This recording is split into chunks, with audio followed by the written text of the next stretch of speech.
Hello, fellow fantasy and sci-fi fans. Hope you're doing well. It's time for the next episode of the Sentinel of Zellarin. Here comes Daria's narrative. Cause I'm Daria. 3, 2, 1. Action!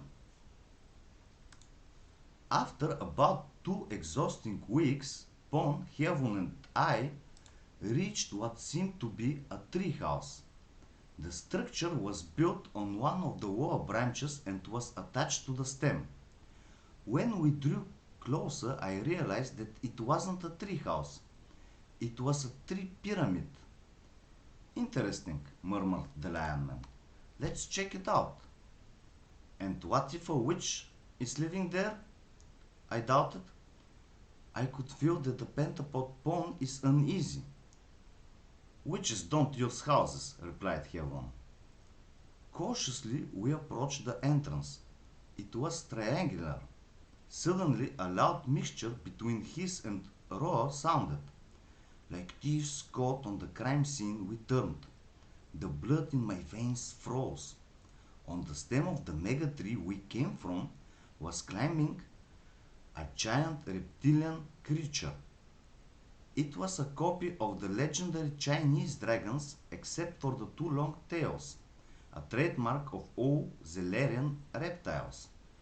This was undoubtedly a tree dragon, yet a species unknown to me. The mouth was filled with sharp teeth. 4 of them, 2 on the bottom and 2 on the top jaw, stood out. 2 incredibly long catfish whiskers protruded behind the 2 outlined nostrils.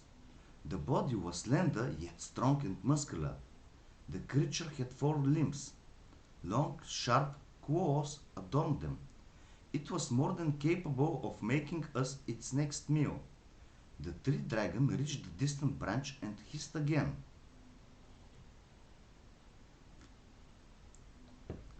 Heaven, what will we do? I whispered. Pon's tentacles straightened and stopped moving. Probably we're going to die. Don't worry. Despite my fear, I wanted to punch the lionman in the face. Are you joking? I am worried, I said sharply. I am very worried.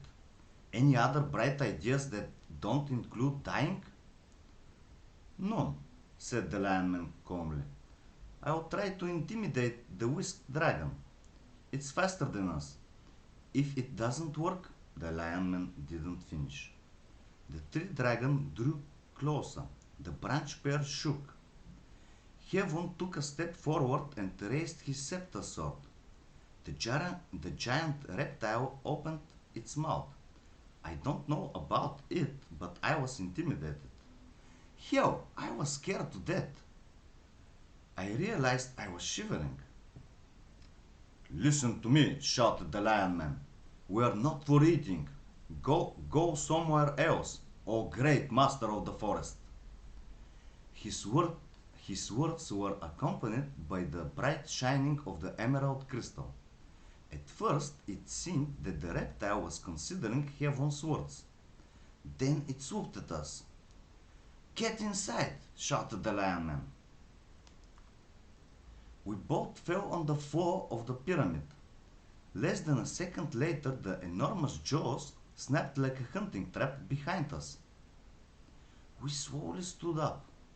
The snout of the beast was no more than 6 feet away, but the great reptile stood there, waiting. For what? It wasn't clear. It could tear the treehouse, the tree pyramid, apart if it wanted. Ha! Exclaimed Heaven.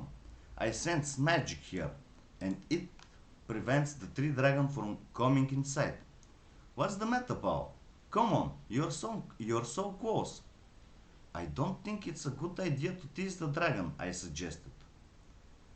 Pon, relax. I gently patted the small cobalt pentapod that was painfully squeezing my arm with all 5 legs. Why not? The lionman energetically waved his hand against the animal. He can't come inside. The reptile poked its head through the entrance and tried to get the lionmen. He roared, a fearful roar, more like a scream, jumped back, bumped into me, and we fell again. Sorry about that. Hey, I'm here. This time Heaven waved his tail. Please stop, I shouted. But it was too late. The reptile tried to reach Heaven, was stopped by the narrow entrance, but continued. The tree pyramid cracked loudly. Kienti, don't destroy my house. The reptile withdrew its giant head and turned. We stretched necks to see what was happening. Under the animal, someone walked on the branch.